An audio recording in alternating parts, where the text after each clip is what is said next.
wanna share your toys or communicate. I guess I'm just a play date to you.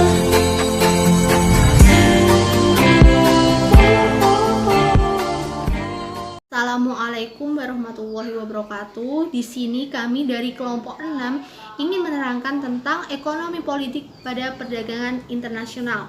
Untuk penjelasan yang pertama, yaitu lebih tepatnya subbab yang pertama, saya sendiri Ayu Setioningsih NIM 658 akan menjelaskan tentang definisi perdagangan internasional. Nah, perdagangan internasional sendiri merupakan transaksi bisnis yang dilakukan oleh penduduk suatu negara dengan penduduk negara lain. Nah, transaksi ini dilakukan dengan lintas negara ya. Penduduknya itu bisa berupa warga negara, kemudian pemerintahan, dan juga bisa perusahaan ataupun organisasi nirlaba. Transaksinya bisnis bisa ekspor, impor, dan lain-lainnya. Transaksi bisnis atau perdagangan internasional ini sudah dilakukan sejak berabad-abad yang lalu dengan cara yang sederhana. Karena perkembangan zaman, maka caranya sekarang ini lebih modern. Nah, karena di era globalisasi ini meningkatnya teknologi, informasi, kemudian komunikasi dan juga transportasi, maka mendorong ketergantungan suatu negara dengan negara yang lain, sehingga dalam hal ini perdagangan internasional menjadi hal yang penting dilakukan oleh negara-negara tersebut. Selanjutnya adalah subbab yang kedua tentang pertumbuhan ekonomi dan juga perdagangan internasional. Nah, di sini saya hanya menjelaskan pada halaman yang keempat saja.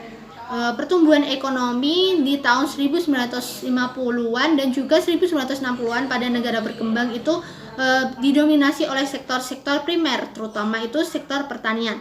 Nah, seiring dengan proses pembangunan, kemudian transformasi atau proses perkembangan zaman, akhirnya sektor-sektor yang lain ikut berkembang seperti sektor sekunder dan juga sektor tersier, jasa, kemudian industri manufaktur, kemudian bagian keuangan juga ikut berkembang, sehingga sektor-sektor tersebut yang mulai berkembang ini lebih diutamakan dibandingkan dengan sektor-sektor primer yang sebelumnya ada di tahun-tahun sebelumnya. Kemudian ternyata sektor-sektor ini membawa pengaruh terhadap perdagangan internasional dan juga perubahan struktur perekonomian dari negara-negara tersebut. Negara-negara berkembang yang dianggap sangat berhasil itu berada di kawasan Asia Timur dan juga Asia Tenggara. Contohnya di Asia Timur itu Korea Selatan dan juga Hong Kong. Kemudian kalau di Asia Tenggara itu contohnya Singapura, di mana negara-negara ini itu berhasil merubah atau mentransformasikan struktur perekonomian atau tatanan perekonomiannya itu dalam tingkat efisiensi dan juga tingkat pertumbuhan ekonomi yang tinggi dalam jangka panjang, di mana kemajuan perekonomiannya ini dirasakan hingga sekarang. Jadi negara-negara ini kan sekarang menjadi negara yang maju dalam perekonomiannya. Contohnya itu dalam Korea Selatan ya, itu dibuktikan dengan membanjiri atau membanjiri produk-produknya itu di negara lain. Jadi produknya itu tersebar di beberapa negara termasuk di Indonesia. Contohnya ada pabrik Mercedes-Benz di Indonesia. Kemudian kalau di Taiwan itu, negara Taiwan itu juga ada produk-produknya seperti alat rumah tangga yang ada di Indonesia. Nah, pertumbuhan ekonomi yang dinamis ini ternyata juga diiringi dengan tingkat aktivitas perdagangan internasional. Jadi beriringan berjalannya. Jadi dalam hal ini perdagangan internasional itu turut berkontribusi dalam pertumbuhan ekonomi negara-negara tersebut. Jadi dalam hal ini yang dihasilkan dari perdagangan internasional itu bisa berupa devisa. Maka dari itu apabila suatu negara tidak ingin terlibat dalam suatu perdagangan internasional atau memiliki perekonomian yang tertutup, maka negara tersebut harus memenuhi kebutuhannya atau memenuhi konsumsinya itu dari produk yang dihasilkan dari negara tersebut. Saya Puspita Ilasari, NIM 12402173654. Di sini saya akan menjelaskan kelanjutan dari Mbak Ayu, lebih tepatnya halaman 5 subbab kedua. Sedangkan suatu negara yang terlibat dalam perdagangan internasional dimungkinkan dapat melakukan kombinasi dalam konsumsinya, baik manufaktur dan makanan berbeda dengan kombinasi produksinya. Jadi nilai konsumsi harus sama dengan nilai produksi. Keterlibatan suatu negara dalam perdagangan internasional tidak hanya membawa keuntungan dalam bentuk devisa, namun perdagangan internasional bagi pebisnis dan masyarakat dapat menjadi studi banding untuk melihat hasil kemampuan dari negara lain. Indonesia dengan kekayaan alam yang dimiliki seharusnya bisa memanfaatkan potensi tersebut untuk mengubah dan mengkombinasikan kemampuan tenaga manusia supaya terbentuk hasil produk yang mampu menunjang pembangunan yang diharapkan, yaitu pembangunan yang berkelanjutan. Pembangunan berkelanjutan menurut Emil Salim yaitu suatu proses pembangunan yang mengoptimalkan manfaat dari sumber alam dan sumber daya manusia dengan menyerasikan keduanya untuk kelangsungan pembangunan tersebut. Salah satunya adalah untuk menempatkan negara berkembang yang bukan lagi sebagai sapi perah yang sumber daya alamnya dapat dieksplorasi dan kemudian dijual ke negara maju. Selanjutnya, subbab C, kebijakan proteksi dan politik dumping. Banyak pendapat yang dikemukakan untuk memutuskan penerapan proteksi. Salah satu alasan yang paling banyak menyebabkan suatu proteksi dilakukan yaitu untuk melindungi bisnis dalam negeri dari berbagai permasalahan yang terjadi dengan tujuan supaya industri dalam negeri tetap berjalan dengan lancar. Assalamualaikum warahmatullahi wabarakatuh. Nama saya Muhammad Agam Aulia Ramadan, NIM 275. Di sini saya akan melanjutkan pembahasan poin kebijakan proteksi dan politik dumping. Menurut Little ada 4 alasan mengapa proteksi itu diberlakukan. Alasan yang pertama adalah alasan industri muda. Yang kedua, proteksi dilakukan karena eksternalitas yang disebabkan ketidaksempurnaan mekanisme harga. Kemudian selanjutnya adalah proteksi untuk memperkecil risiko dari ketidakpastian atau ketidakstabilan ekonomi dunia. Alasan yang terakhir adalah karena proteksi dilakukan atas dasar untuk mendorong skala ekonomi. Para politisi yang peduli pada pembangunan ekonomi akan mendukung pada pelaksanaan proteksi. Namun apabila seorang politisi ingin mengambil keuntungan, maka ia akan lebih menentang kebijakan proteksi industri. Selanjutnya adalah politik dumping yang dianggap sebagai cara untuk menguasai pasar. Suatu wilayah atau suatu negara juga merupakan menjual produk ke suatu wilayah dengan harga yang lebih murah dari produk yang sejenis yang dijual di wilayah tersebut. Tujuan politik bisnisnya adalah menguasai pasar dan mematikan bisnis yang sejenis di wilayah tersebut, sehingga dapat menguasai pasar bisnis wilayah tersebut. Politik dumping dapat berjalan lancar apabila perusahaan suatu negara dan negara dapat mengalami overproduction atau kelebihan produksi dan barang tersebut haruslah terjual. Setiap negara perlu mengantisipasi terjadinya politik dumping dan berusaha melindungi industri dalam negeri dari ancaman produk luar, yaitu dengan cara dibolehkannya proteksi secara perlahan-lahan. Apabila hal tersebut tidak dipersiapkan dengan baik, maka industri dalam negeri tidak akan mampu tumbuh besar menjadi pemain di pasar internasional dan menyebabkan perolehan devisa negara dari pajak juga akan melemah. Kemudian poin selanjutnya, multinational corporation. Perusahaan dituntut untuk bisa menyesuaikan diri dan bersaing di pasar global. Apabila perusahaan tidak dapat bersaing dan menyesuaikan diri dalam keadaan ini, maka penjualan, kualitas maupun keuntungan dari perusahaan tersebut akan mengalami penurunan. Lalu pengertian bisnis internasional sendiri menurut Ricky W. Griffin adalah perusahaan yang pada dasarnya berpusat di suatu negara akan tetapi memperoleh sebagian besar sumber daya dan pendapat atau keduanya dari negara lain. Perusahaan multinasional merupakan perusahaan yang memiliki kantor pusat di negara induknya dan kantor cabang di berbagai negara.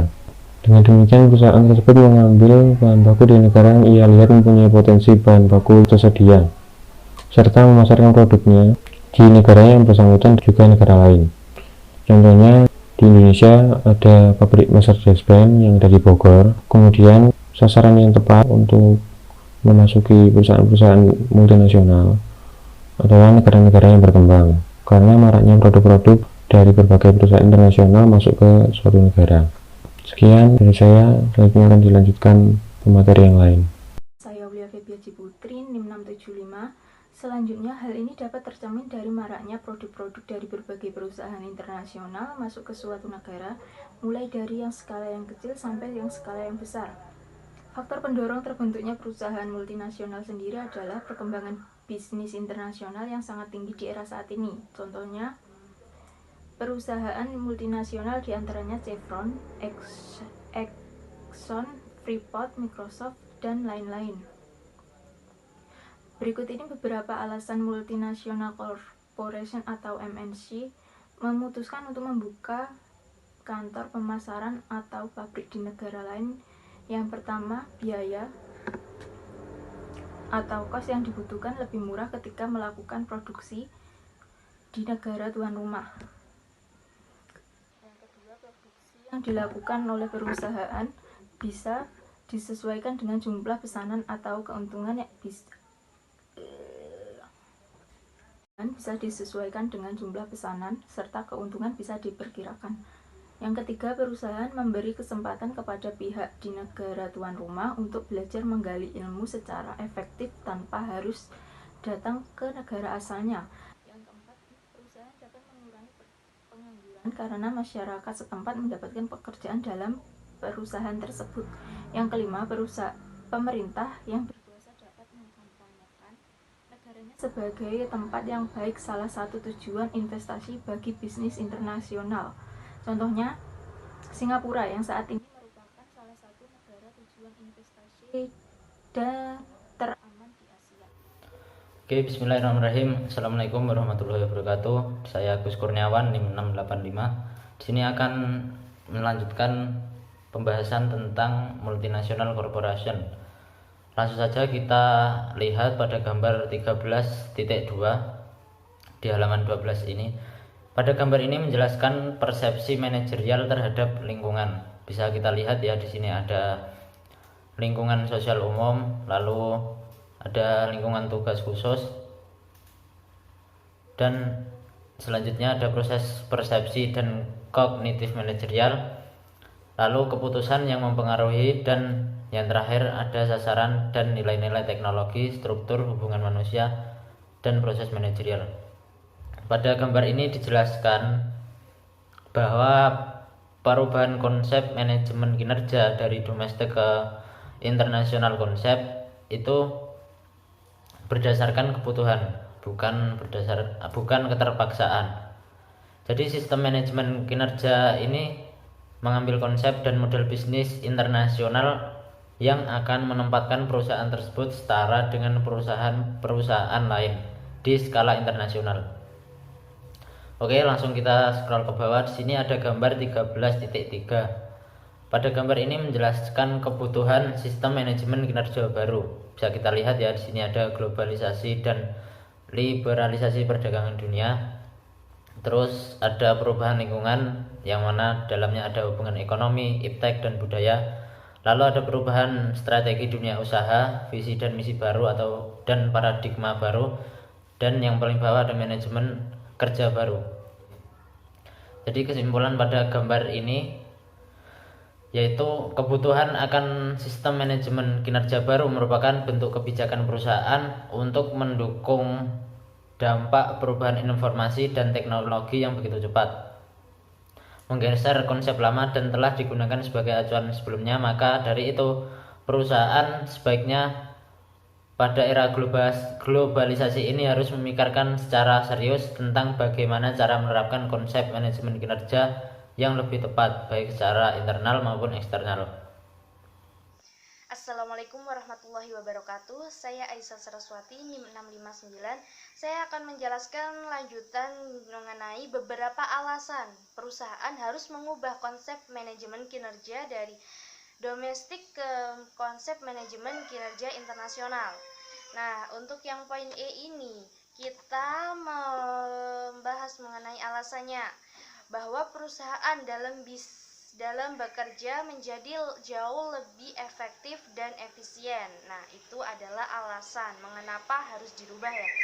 Jadi dengan menggunakan jaringan internet menjadi salah satu faktor yang memudahkan dalam setiap proses pengambilan keputusan. dengan dihadapkan dengan ketidakpastian yang tinggi oleh perubahan lingkungan yang cepat, mendorong perusahaan untuk selalu memperbarui teknik, strategi, serta metode pengambilan keputusan yang sesuai guna mencapai tujuannya. Nah, di sini pada poin E ini disajikan bagan mengenai persepsi manajerial terhadap lingkungan. Di situ dapat dilihat bahwa proses persepsi dan kognitif manajerial itu dipengaruhi oleh lingkungan sosial umum dan juga lingkungan tugas khusus, sehingga memberikan dampak pada keputusan, mempengaruhi keputusan tersebut. Ya, yang pertama itu mempengaruhi sasaran dan nilai-nilai teknologi, struktur, hubungan manusia, dan juga proses manajerial itu sendiri. Nah, pengubahan konsep manajemen kinerja dari domestik ke internasional, konsep ini harus dilihat sebagai kebutuhan, bukan keterpaksaan. Jadi sistem manajemen kinerja dengan mengambil konsep dan model bisnis internasional akan menempatkan perusahaan tersebut setara dengan perusahaan-perusahaan lain di skala internasional. Jadi menurut Darmawan Wibisono, timbulnya kebutuhan sistem manajemen kinerja baru ini yang dipicu oleh akan diterapkannya pada era perdagangan bebas tersebut. Jauh sebelumnya itu sudah diantisipasi dikarenakan adanya kesadaran berbagai perusahaan di Amerika Serikat terhadap adanya penurunan keuntungan, kelangkaan sumber daya, dan tumbuhnya negara-negara pesaing baru di Asia Pasifik di awal tahun 1980-an. Nah, di dalam poin ini di makalah sudah disajikan mengenai bagan kebutuhan akan sistem manajemen kinerja baru. Jadi pada globalisasi dan liberalisasi perdagangan dunia itu dibentuk AFTA, APEC, NAFTA, dan juga GATT. Dengan seiring perubahan lingkungan yang dipengaruhi oleh hubungan ekonomi, iptek, dan budaya, dan juga dipengaruhi oleh perubahan strategi dunia usaha seperti visi dan misi baru dan paradigma baru, itu menjadikan kebutuhan manajemen kinerja baru untuk alat untuk mengkomunikasikan tujuan dan pencapaian goal atau achievement, dan juga menjamin bahwa perusahaan menggunakan sumber daya secara efisien. Dan yang ketiga itu fokus pada perbaikan berkelanjutan. Dan yang selanjutnya itu panduan yang kritis dan evaluasi efektivitas organisasi. Nah, itu mengenai kebutuhan sistem manajemen kinerja. Nah, berdasarkan gambar di atas dapat disimpulkan bahwa kebutuhan akan sistem manajemen kinerja baru merupakan bentuk kebijakan perusahaan untuk mendukung dampak perubahan informasi dan teknologi yang begitu cepat, menggeser konsep lama dan telah digunakan sebagai acuan sebelumnya. Maka dari itu, perusahaan sebaiknya dalam era globalisasi harus memikirkan secara serius tentang bagaimana cara menerapkan konsep manajemen kinerja yang lebih tepat, baik secara internal maupun eksternal. Nah, di sini disajikan bagian mengenai organisasi dalam dan lingkungannya. Yang pertama itu disebut dengan lingkungan internal. Nah, yang terdiri dari lingkungan internal itu pemilik, karyawan, lingkungan fisik, dewan direksi, dan budaya. Nah, yang kedua, pada lapisan kedua itu ada lingkungan tugas yang terdiri dari kompetitor, lalu pembuatan aturan, terus partner strategis, pemasok, dan juga konsumen. Nah, pada lingkaran yang ketiga atau lapisan yang ketiga itu disebut dengan lingkungan umum yang paling luar sendiri. Ya, itu ada terdiri dari dimensi internasional, dimensi politik hukum, dimensi sosial budaya, dan juga dimensi ekonomi dan dimensi teknologi. Jadi lingkungan tugas dan lingkungan umum itu masuk dalam lingkungan eksternal, sedangkan lingkungan internalnya yang terdiri dari yang tadi seperti pemilik, karyawan, lingkungan, fisik, dan juga dewan direksi serta budaya. Cukup dari saya. Wassalamualaikum warahmatullahi wabarakatuh. Oleh akan diterapkannya pada era perdagangan bebas tersebut, jauh sebelumnya itu sudah diantisipasi dikarenakan adanya kesadaran berbagai perusahaan di Amerika Serikat terhadap adanya penurunan keuntungan, kelangkaan sumber daya, dan tumbuhnya negara-negara pesaing baru di Asia Pasifik di awal tahun 1980-an. Nah, di dalam poin ini di makalah sudah disajikan mengenai bagian kebutuhan akan sistem manajemen kinerja baru. Jadi pada globalisasi dan liberalisasi perdagangan dunia itu dibentuk AFTA, APEC, NAFTA, dan juga GATT. Dengan seiring perubahan lingkungan yang dipengaruhi oleh hubungan ekonomi, iptek, dan budaya, dan juga dipengaruhi oleh perubahan strategi dunia usaha seperti visi dan misi baru dan paradigma baru, itu menjadikan kebutuhan manajemen kinerja baru untuk alat untuk mengkomunikasikan tujuan dan pencapaian goal atau achievement, dan juga menjamin bahwa perusahaan menggunakan sumber daya secara efisien. Dan yang ketiga itu fokus pada perbaikan berkelanjutan. Dan yang selanjutnya itu panduan yang kritis dan evaluasi efektivitas organisasi. Nah, itu mengenai kebutuhan sistem manajemen kinerja.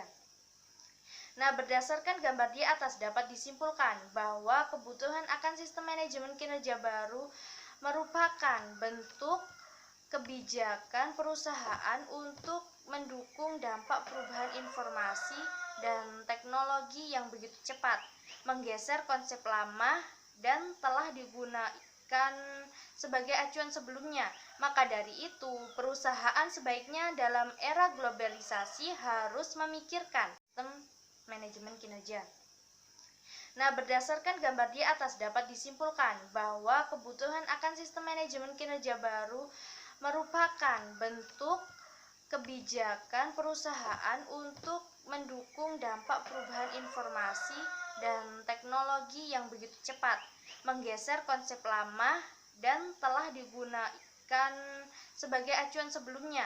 Maka dari itu, perusahaan sebaiknya dalam era globalisasi harus memikirkan secara serius tentang bagaimana cara menerapkan konsep manajemen kinerja yang lebih tepat, baik secara internal maupun eksternal. Nah, di sini disajikan bagian mengenai organisasi dalam dan lingkungannya. Yang pertama itu disebut dengan lingkungan internal. Nah, yang terdiri dari lingkungan internal itu pemilik, karyawan, lingkungan fisik, dewan direksi, dan budaya. Nah, yang kedua, pada lapisan kedua itu ada lingkungan tugas yang terdiri dari kompetitor, lalu pembuatan aturan, terus partner strategis, pemasok, dan juga konsumen. Nah, pada lingkaran yang ketiga atau lapisan yang ketiga itu disebut dengan lingkungan umum yang paling luar sendiri.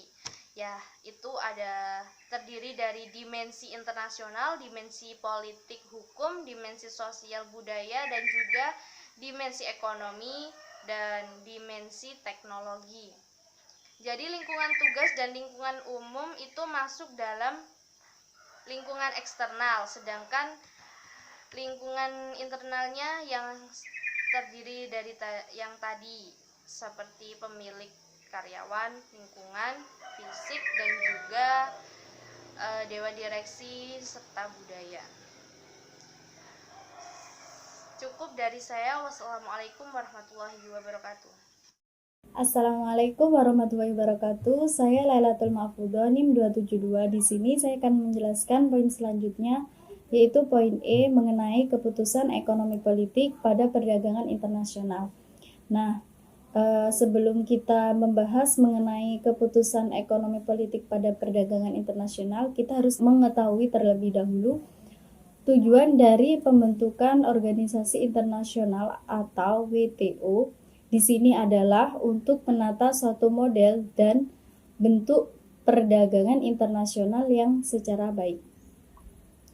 Nah, Indonesia di sini termasuk salah satu anggota WTO, yang berarti di sini Indonesia itu bersedia membuka pasar dalam negeri bagi produksi negara lain dan menerima segala konsekuensi perdagangan bebas.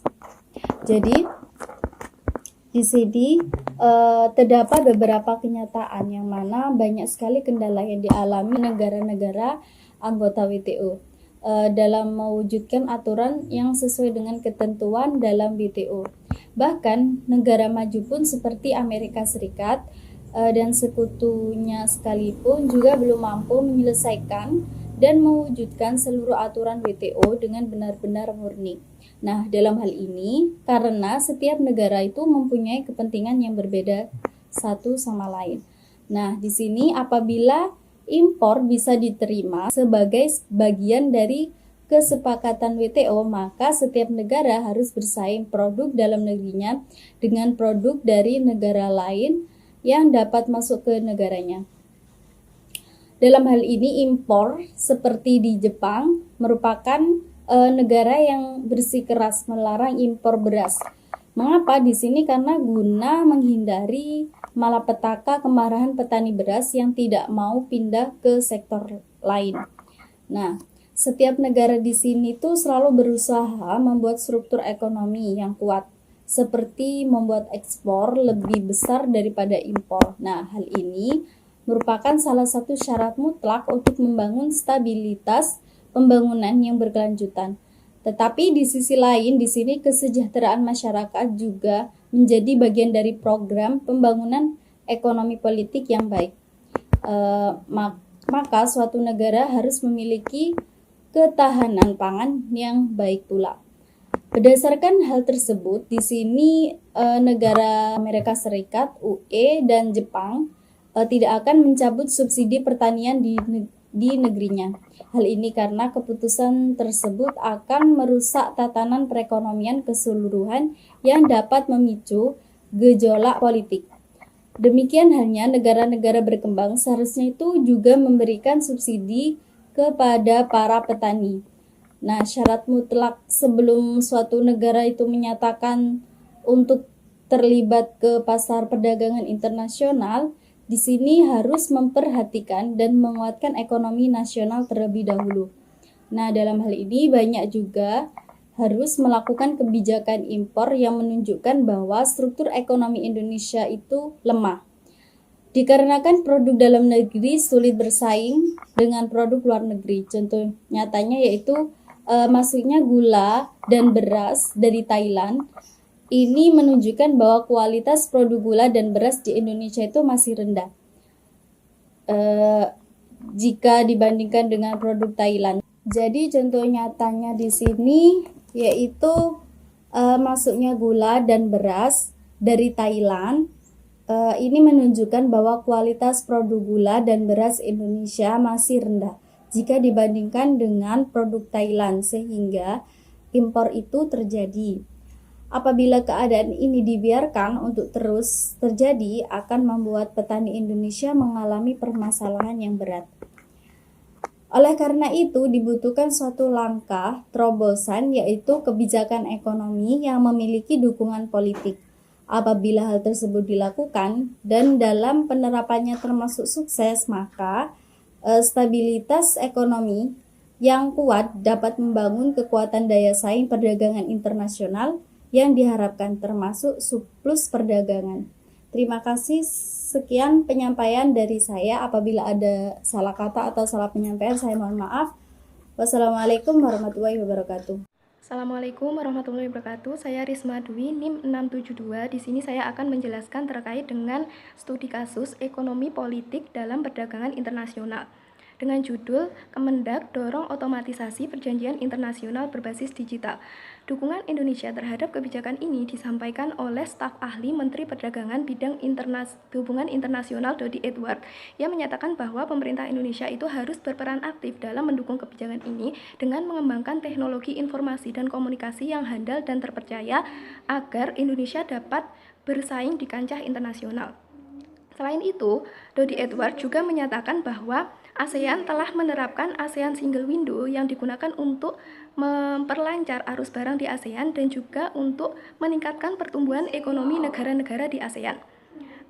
Pernyataannya ini beliau sampaikan pada pembukaan workshop di Yogyakarta terkait dengan fasilitas perdagangan internasional berbasis nirkertas. Untuk analisisnya, kelompok kami berpendapat bahwa dukungan Indonesia ini merupakan dukungan yang baik. Karena dengan dukungan ini, Indonesia dapat menjalankan kebijakan perdagangan internasional ini dengan baik dan dapat meningkatkan perdagangan internasional Indonesia di kancah regional maupun internasional. Contohnya saja kebijakan pemerintah Indonesia terkait dengan kebijakan ekspor yang dapat digunakan untuk mendorong ekspor dan menyeimbangkan antara ekspor dan impor barang di Indonesia. Selain itu, masyarakat Indonesia juga dapat berperan aktif untuk mendukung kebijakan ini dengan memproduksi barang-barang yang berkualitas yang dapat diekspor dan bersaing di kancah internasional. Dengan adanya usaha-usaha ini, maka kelancaran barang keluar masuk Indonesia khususnya dan juga ASEAN dan global pada umumnya dapat berjalan dengan lancar yang pada akhirnya akan mendorong pertumbuhan ekonomi negara-negara yang bersangkutan khususnya Indonesia. Demikian yang dapat saya sampaikan, kurang lebihnya saya mohon maaf. Wassalamualaikum warahmatullahi wabarakatuh.